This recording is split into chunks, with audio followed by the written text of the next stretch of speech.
Hello guys, ನಾನಿವತ್ತು ತಬಾಹಿ song review ಕೊಡಕ್ ಬಂದೀನಿ. ಇದು ಟಾಕ್ಸಿಕ್ ಮೂವಿಯ ಮೊದಲನೇ ಸಾಂಗ್ ರಿಲೀಸ್ ಆಗಿದೆ. ವಿಶಾಲ್ ಮಿಶ್ರಾ ಅವರು ಹಾಡಿದ್ದಾರೆ, ಅವರೇ ಕಂಪೋಸ್ ಕೂಡ ಮಾಡಿದ್ದಾರೆ. ಕನ್ನಡದಲ್ಲಿ ಯೋಗರಾಜ್ ಭಟ್ ಅವರು ಲಿರಿಕ್ಸ್ ಬರೆದಿದ್ದಾರೆ.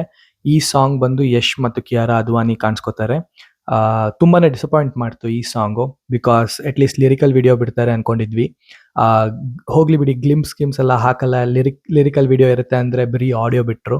ಅಂಡ್ ಸಾಂಗ್ ತುಂಬಾ ಡಲ್, ಪ್ಲೇನ್, ಫ್ಲಾಟ್ ಫೀಲಿಂಗ್ ಕೊಡ್ತಿದೆ. ಮೂರ್ನಾಲ್ಕು ಸತಿ ಕೇಳಿಸ್ಕೊಂಡೆ ಕನ್ನಡದಲ್ಲಿ, ಬಟ್ ಹಿಂದಿ ಕನ್ನಡಕ್ಕಿಂತ ತುಂಬಾ ಬೆಟರ್ ಆಗಿದೆ ಅಂತ ಫೀಲ್ ಆಯ್ತು. 4 ವರ್ಷ ಆಗಿಂದ ಈ ತರ ಸಾಂಗು ನಾವು ತುಂಬಾ ಎಕ್ಸ್ಪೆಕ್ಟೇಷನ್ಸ್ ಇಟ್ಕೊಂಡಿದ್ವಿ ಅಂತ, ಪ್ರಾಬಬ್ಲಿ ಅದಕ್ಕೆ ಈ ತರ ಅನಿಸ್ತಿದೆ ಅಂತ ಅನ್ಕೊಂಡೆ. ವಿಡಿಯೋ ಸಾಂಗ್ ಬಿಟ್ಟಾಗ ಇಲ್ಲ ಮೂವಿಯಲ್ಲಿ ಬಂದಾಗ ಹೇಗಿರುತ್ತೆ, ಪ್ರಾಬ್ಲಿ ಅಲ್ಲಿ ತುಂಬಾನೇ ಚೆನ್ನಾಗಿ ಫ್ಲೋ ಅಲ್ಲಿ ಸಿಗ್ಬೋದು ಅಂತ ಅನ್ಕೋತೀನಿ. ಸೊ ಈ ತರ ರಿವ್ಯೂಸ್ ಮತ್ತೆ ಲೈವ್ ರಿಯಾಕ್ಷನ್ಸ್ ಇಷ್ಟ ಆದ್ರೆ ಸಬ್ಸ್ಕ್ರೈಬ್ ಮಾಡಿ, ಲೈಕ್ ಮಾಡಿ, ಕಮೆಂಟ್ ಮಾಡಿ.